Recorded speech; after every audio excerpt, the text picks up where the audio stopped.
Dear students, coming to the literary composition of the different poets and literary essays like many others also, story, prose, poetry. These are the different genres of the literature, and coming to the literary composition of the different poets. Now in the sequence we have the one Daffodils to be discussed. Daffodils is prescribed in many of the syllabus of the students pertaining to the CHSE or CBSE or of the other boards. This is quite an important poem composed by the great romantic poet William Wordsworth, and in this regard I would like to say something about this figure of speech, which is quite important for the poem, and it tells many things that in a minimum word. So coming to the text of ours, Daffodils, I would like to first say you something about the literary figures. इसको शुरू करने के पहले, इस poem को शुरू करने के पहले आपको लिटरेरी फिगर्स के बारे में कुछ जानना होगा। ये क्या है और क्या होता है ये लिटरेरी फिगर्स, जिसको हम लोग फिगर ऑफ स्पीच भी बोलते हैं। ये फिगर ऑफ स्पीच में सबसे पहले आप कुछ ये नोट करते जाएं। फिगर ऑफ स्पीच में सबसे पहले हम लोग सिमिली को लेते हैं, SIMILE, सिमिली। इसको आप डिफाइन कर सकते हैं, आप नोट कर लो। Simile is a comparison between two different objects, between two dissimilar objects on one point only.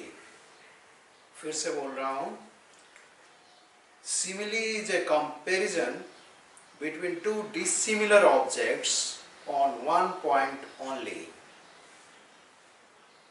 जैसे ये सिमिली दो अलग अलग चीजों के बीच में एक कंपैरिजन है किसी एक पॉइंट को लेकर के। जैसे एक तरफ टाइगर हुआ, एक तरफ आदमी हुआ, ये दो अलग अलग ऑब्जेक्ट हुआ, टाइगर अलग हुआ और मैन अलग हुआ, लेकिन दोनों के बीच में एक सिमिलरिटी आ गया। अगर मैं बोलता हूँ the man is as furious as tiger, ये आदमी ऐसा गुस्सा है जैसा कि टाइगर का गुस्सा, तो पॉइंट ऑफ कंपैरिजन क्या हुआ? गुस्सा, एंगर। तो इसको हम लोग बोलते हैं सिमिली। दो अलग अलग ऑब्जेक्ट था और हम लोगों ने एक पॉइंट पे उसको कंपेयर कर दिया, एंगर के पॉइंट पे, इसलिए इसको हम लोग सिमिली बोलते हैं। और दूसरा, कहीं भी सिमिली को अगर आपको पहचानना है किसी भी जगह पे, चाहे वो दुनिया का कोई भी पोएम हो, अगर आपको उसको समझना है, उसमें से निकालना है कि सिमिली कहाँ है, क्या है, तो आप एक काम नोट कर लो, एक चीज कि जिस सेंटेंस में आपको एज या लाइक वर्ड मिल जाएगा, आप टेक इट ग्रांटेड कि वो सिमिली है। जैसे हम लोगों का फर्स्ट लाइन है यहाँ पे, I wandered lonely as a cloud as है, तो इसका मतलब ये सिमिली है। ओके, इसी तरह से अगर लाइक मिल गया उस सेंटेंस में, तो आप ये समझ लेंगे कि वो सिमिली है। तो सिमिली का काम खत्म। अब हम लोग आते हैं दूसरा फिगर ऑफ स्पीच, जिसको हम लोग मेटाफर बोलते हैं, METAPHOR। मेटाफर ये भी है comparison. Metaphor is a comparison between two dissimilar objects on all points. तो मेटाफर क्या है? सिमिली में एक पॉइंट पे कंपैरिजन हो रहा था, मेटाफर में टोटल कंपैरिजन हो जाता है। ये दो इसमें भी, मेटाफर में भी दो अलग अलग ऑब्जेक्ट होते हैं और वो दोनों ही ऑब्जेक्ट एक दूसरे को रिप्लेस कर सकते हैं। कंपैरिजन टोटल हो जाता है, दोनों एक जैसा हो जाते हैं। चलिए एक एग्जांपल देख लेते हैं। एक तरफ ये ऊंट कैमल है, दूसरी तरफ अगर सीप है, समुद्र में चलने वाला SHIP सीप। एक तरफ कैमल है, दूसरी तरफ सीप है। तो अगर हम लोग ऐसा बोले, दोनों का काम, दो डिफरेंट ऑब्जेक्ट्स हुआ, कैमल एक अलग ऑब्जेक्ट हुआ, सीप एक अलग ऑब्जेक्ट हुआ। अब इस दोनों को अगर हम लोग कंपेयर करेंगे, टोटल कंपैरिजन कैसे होगा? तो camel is the ship of the desert. Camel is the ship, SHIP, camel is the ship of the desert, यानी ऊंट को रेगिस्तान का जहाज कहा जाता है। ठीक है, ये टोटल कंपैरिजन हो गया। ऊंट को हम लोगों ने जहाज बना दिया, तो इसको हम लोग, इस डिवाइस को हम लोग बोलते हैं metaphor. So two figures of speech is gone, are gone. तो सिमिली हुआ, मेटाफर हुआ। चलिए थर्ड देख लेते हैं। थर्ड में है पर्सोनिफिकेशन। पर्सोनिफिकेशन बोलते हैं, पर्सोनिफिकेशन PERSONIFICATION, पर्सोनिफिकेशन। ये क्या है? when a non-living thing is described as a living thing, this device is called personification. जब किसी निर्जीव चीज को, नॉन लिविंग थिंग को आप लिविंग थिंग बनाकर प्रेजेंट कर रहे हैं, तो इस डिवाइस को हम लोग बोलते हैं पर्सोनिफिकेशन। जैसे अगर हम लोग बोले कि ये टेबल डांस करता है या टेबल डांस कर रहा है, तो फिर ऐसा हो सकता है कि टेबल तो नॉन लिविंग थिंग है, लेकिन मैं पोएट हूं, मेरा ये फ्रीडम है कि मैं चाहे ये करूं, मैं चाहे वो करूं, तो मैंने टेबल को डांस करा दिया। तो अगर मैंने लिखा the table is dancing like Madhuri Dixit, या the table is dancing, the table is dancing, the table non living thing है और डांस कौन करेगा? लिविंग थिंग करेगा। तो ये टेबल हो गया लिविंग थिंग, तब तो डांस कर रहा है। तो इस डिवाइस को जब कोई non living thing living thing की तरह एक्शन करना शुरू करे, तो उस डिवाइस को हम लोग बोलते हैं personification. Okay, it's over. Next one is, एक देखते हैं एग्जेजरेशन। Exaggeration EXAGGERATION। ये एग्जेजरेशन का मतलब होता है अतिशयोक्ति, थोड़ा बढ़ाकर बोलना। और हाइपरबॉल, HYPERBOLE, हाइपरबॉल भी होता है अतिशयोक्ति। दोनों में होता है कुछ एक्सेस बोलना। तो दोनों में डिफरेंस है। क्या डिफरेंस है देख लीजिए। एग्जेजरेशन में अगर हम लोग बोलते, जैसे आपने बोलते बोलते बोल दिया, मैंने हर्ष को एक थप्पड़ मारा और वो 4 पलटी गिर गया। तो भाई ये संभव है क्या कि आपने किसी को एक थप्पड़ मारा और वो 4 बार पलटी कर गया? आप कोई सुपरमैन तो है नहीं। तो इसको क्या बोलते हैं? आपने थोड़ा ज्यादा लगा के बोल दिया। This is called exaggeration. Okay, अगर एग्जेजरेशन का दूसरा भी एग्जांपल देख लें, वो हॉर्स से भी तेज दौड़ता है। अगर मैं बोलूं कि वह हॉर्स से भी ज्यादा तेज दौड़ता है, तो ये भी एग्जेजरेशन हो गया। भाई ये संभव नहीं है कि घोड़े से ज्यादा तेज दौड़ जाएंगे। तो इस तरीके की बात को अगर हम लोग बोले तो ये एग्जेजरेशन हुआ।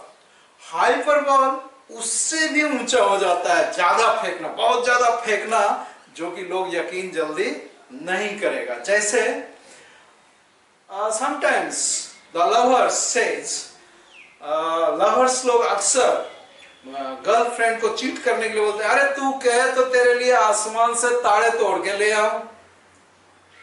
अरे कमीने, तू तो 5 फुट जंप नहीं कर सकता है आसमान में, और बोल रहा है कि मैं आसमान से तारे तोड़ लाऊंगा। तू कहे तो तेरे लिए मैं आसमान से तारे तोड़ लाऊंगा। This is what we call hyperbole. ये बहुत ज्यादा फेंक दिया, एक्सेस फेंक दिया। तो इसको भी हम लोग फिगर ऑफ स्पीच में रखते हैं, एग्जेजरेशन को भी और हाइपरबोल को भी। Okay, it's all about the figure of speech. अब हम लोग सीधा कंटेंट पे आ जाते हैं। हमारा ये पोएम है डैफोडिल्स। तो शुरू करते हैं between the lines. I wandered lonely as a cloud। wandered का मतलब होता है भटकना, घूमना, बिना किसी उद्देश्य का, at random। तो I wandered lonely as a cloud। as है इसलिए ये सिमिली है। मैं एक बादल की, क्लाउड मतलब बादल, मैं एक बादल की तरह अकेला भटक रहा था। मैं एक बादल की तरह अकेला भटक रहा था। That floats on high over vales and hills। उस बादल की तरह मैं अकेला भटक रहा था, जो बादल घाटी के ऊपर और पहाड़ियों के ऊपर अक्सर तैरता रहता है। फ्लॉट मतलब तैरना। तो इस दो लाइन का मतलब हुआ, मैं उस बादल की तरह अकेला भटक रहा था जो बादल घाटी और पहाड़ियों के ऊपर तैरता रहता है। मैं उसी तरह से भटक रहा था। When all at once I saw a crowd। कि अचानक मेरी नजर, कि अचानक when all at once I saw a crowd, कि अचानक मैंने एक भीड़ देखा। क्राउड किस चीज का क्राउड था आगे बताएंगे। अचानक मैंने एक भीड़ देखा। A host of golden daffodils. वो भीड़ किसका था? A host of golden daffodils. Golden colour का, सुनहरे कलर का डैफोडिल्स बहुत सारे पड़े हुए थे। बहुत सारे गोल्डन कलर के डैफोडिल्स वहां पर थे जिसको हम लोग क्राउड बोल रहे हैं। तो डैफोडिल्स फ्लावर का नाम है और बहुत सारे फ्लावर्स गोल्डन डैफोडिल्स वहां पर थे, जो कि भीड़ की तरह लग रहा था। Beside the lake. वो गोल्डन डैफोडिल्स कहां थे? बिसाइड द लेक, झील के किनारे थे। बीनीथ द ट्रीज, ट्री के नीचे थे।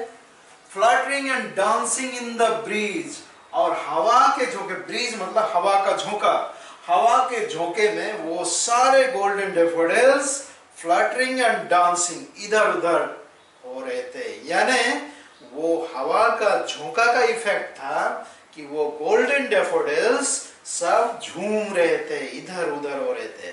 तो पोएट उसी इमेज को बोलता है। वो जो डैफोडिल्स इधर से उधर टू एंड फ्रो हो रहा था हवा के झोंके से, तो उसको पोएट बोलते हैं। पोएट बोल रहा है कि fluttering and dancing, those daffodils were fluttering and dancing, this was the effect of the breeze here.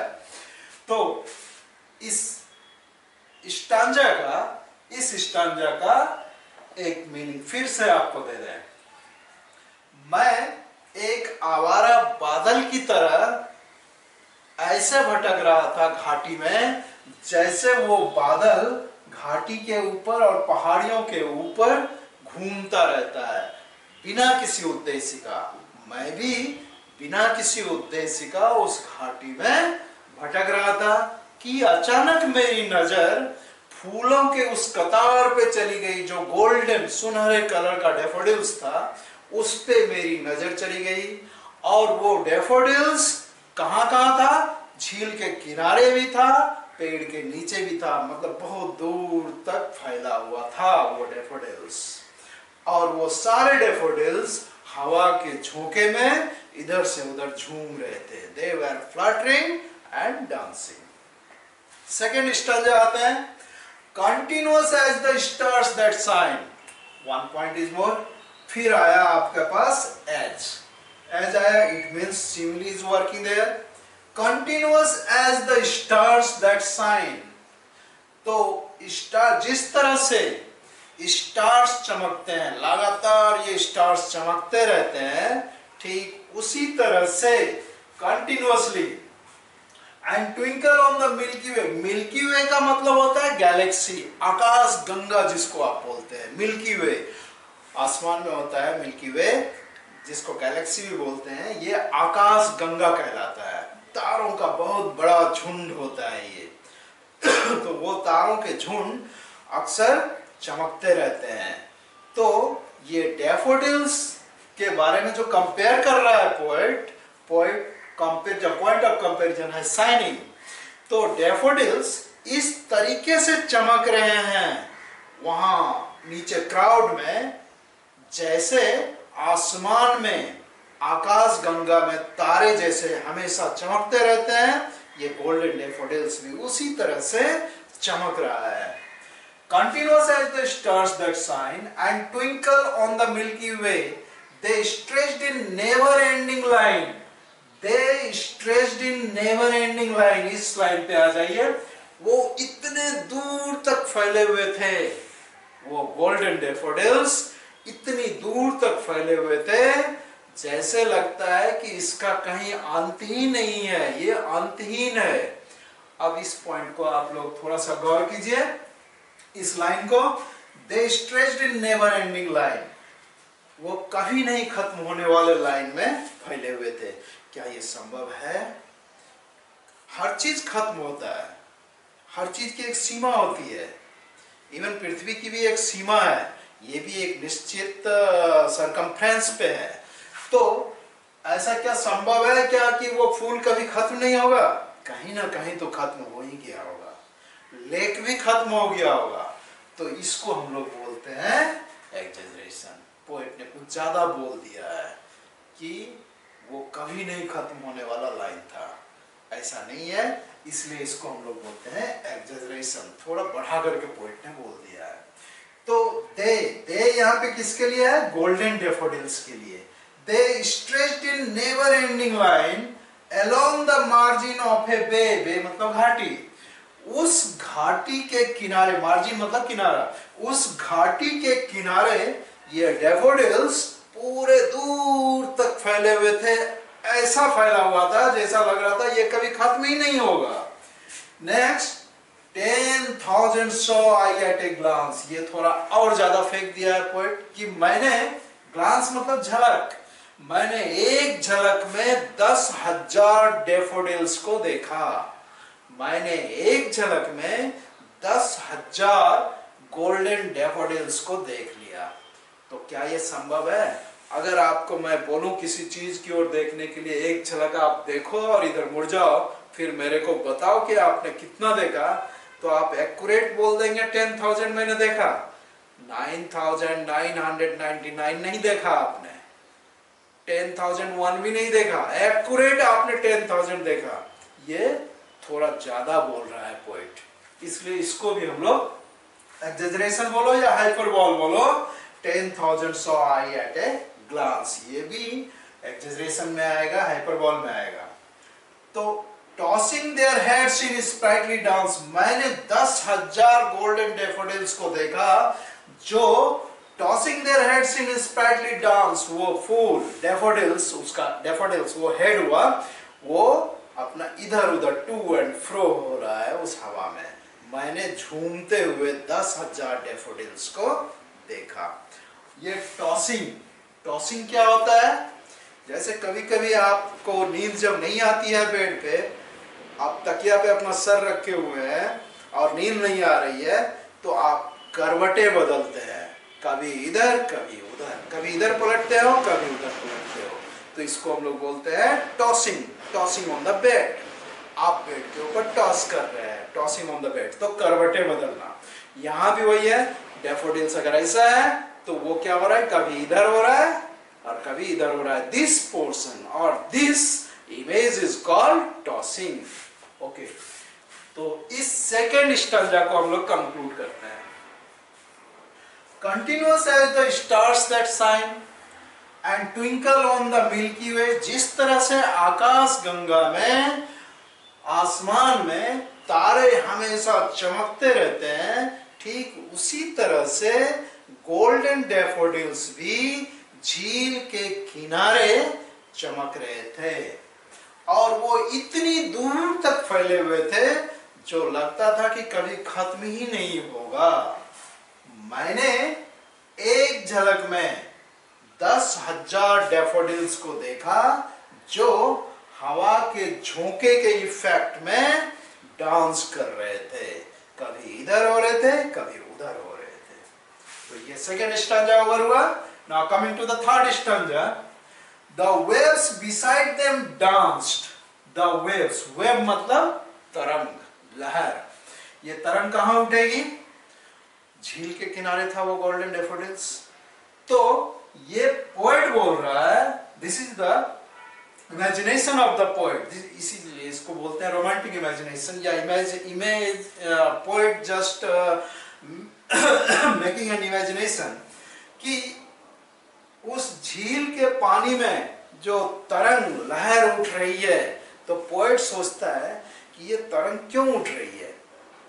इसलिए उठ रही है कि उस पानी ने देखा कि डैफोडिल्स डांस कर रहा है, तो डैफोडिल्स को डांस करते हुए जब देखा तो इस पानी का भी इच्छा हुआ कि चलो मैं भी डांस करूं, तो वह भी तरंग मारने लगा, उसमें भी लहर आने लगा। यानी डैफोडिल्स भी डांस करने लगा, डैफोडिल्स तो डांस कर ही रहा है, अब ये वाटर भी डांस करना शुरू कर दिया in the form of waves. तो the waves beside them danced but they outdid the sparkling waves in glee. But they outdid the sparkling waves in glee. But they क्या हुआ? वो golden daffodils outdid मतलब सरपास, उससे भी ज्यादा बेहतर dance दोनों ही कर रहे हैं। कौन कौन? वेव्स भी डांस कर रहा है, तरंग भी डांस कर रहा है, और ये गोल्डन डैफोडिल्स भी डांस कर रहा है। लेकिन गोल्डन डैफोडिल्स का डांस इसके डांस से, वेव के डांस से कहीं ज्यादा बेहतर है। ग्ली मतलब हैप्पीनेस, इन मैरी, तो खुशी। outdid the sparkling waves in glee. तो the waves beside them danced, पानी में जो तरंग था वो भी डांस करने लगा। वो तरंग एक तरह का डांस था, तरंग भी डांस कर रहा है, डैफोडिल्स भी डांस कर रहा है। डैफोडिल्स को डांस करते हुए देखा तो तरंग ने भी डांस करना शुरू किया, पानी में भी तरंग आने लगा, और ये दोनों ही अब डांस कर रहे हैं। लेकिन दोनों के डांस में बेहतर डांस इसका है, डैफोडिल्स का है। They outdid the sparkling waves in glee. A poet could not but be gay. और वो पोएट उस दोनों को डांस करते हुए देखा तो इसका भी दिल गार्डन गार्डन हो गया। किसका? पोएट का। वो बोलता है मैं तो सिर्फ देख सकता था और देख करके ऐसा फीलिंग हो रहा था जैसे मेरा दिल भी डांस कर रहा है। A poet could not but be gay. वो खुशी, पोएट को इतनी खुशी हुई उसका दिल डांस करने लगा। In such a jocund company, jocund company क्या हुआ? Mary company. कंपनी किसका किसका हुआ? वेव का कंपनी हुआ, डैफोडिल्स का कंपनी हुआ, ये दोनों का कंपनी देख करके पोएट भी उसमें शामिल हो गया, पोएट का भी दिल डांस करने लगा, तो ये जोकंड कंपनी हो गया। ये तीनों ही मिल गए। A poet could not but be gay in such a jocund company. I guessed and guessed but little thought. Poet बोलता है मैं सिर्फ आंखें फाड़ के उस सिनेरियो को देखता ही रह गया। गेज मतलब एक टक देखना, टकटकी लगा के देखना, और आपका लोकल लैंग्वेज में इसको बोलता है एंड्राना से एंड्रोची ब्रा। इसलिए गेज मतलब आंखें फाड़ के देखना। तो I gazed and gazed but little thought, मैं तो सिर्फ आंखें फाड़ के देख रहा था, टकटकी लगा के देख रहा था और सोच रहा था What wealth the soul to me had brought. इस ब्यूटीफुल सिनेरियो ने कितना बड़ा दौलत मेरे को दिया। दौलत क्या? खुशी का दौलत, हैप्पीनेस का दौलत। मेरे को इतना बड़ा ये हैप्पीनेस का दौलत मेरे को दिया इस ब्यूटीफुल सिनेरियो ने, जिसका मैं कोई डिस्क्रिप्शन नहीं कर सकता। यानी दुनिया के सारे दौलत एक तरफ, दुनिया की सारी दौलत एक तरफ थी, और ये ब्यूटीफुल सिनेरियो ये मेरे लिए सबसे बड़ी दौलत थी जो मेरे दिल को खुश कर दिया। What wealth the soul to me had brought. तो थर्ड स्टैंजा को हम लोग कंक्लूड करते हैं कि झील में जो तरंग उठ रहा था वो तरंग भी एक तरह का डांस था। जो डैफोडिल्स को डांस करते हुए देखा तो इस पानी में भी तरंग उठना शुरू हो गया और वह भी डांस करना शुरू किया। लेकिन दोनों के डांस में, बट दे आउटडिड, दोनों के डांस में डैफोडिल्स का डांस इसके वेव्स के डांस से ज्यादा बेहतरीन था। और पोएट कुछ नहीं, सिर्फ देख रहा था उस सीन को और अंदर ही अंदर बहुत खुश हो रहा था, क्योंकि इतना बेहतरीन कंपनी उसको जो मिला था। एक तरफ डैफोडिल्स का डांस था तो दूसरी तरफ वाटर का डांस था और तीसरी तरफ पोएट का खुद दिल का डांस था।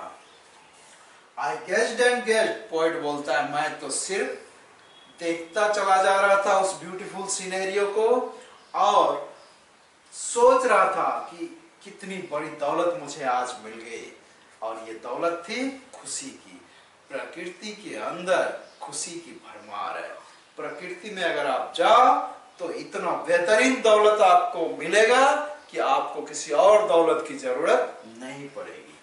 Anyway, for oft when on my couch I lie. अब क्या हुआ, ये पोएट वहां से चलकर घर आ गया। ये सारा सीन देखने के बाद पोएट लौट के घर आया और अपने कोच पे, कोच बोलते हैं बेड, पलंग, वो अपने कोच पे पड़ा हुआ है पोएट।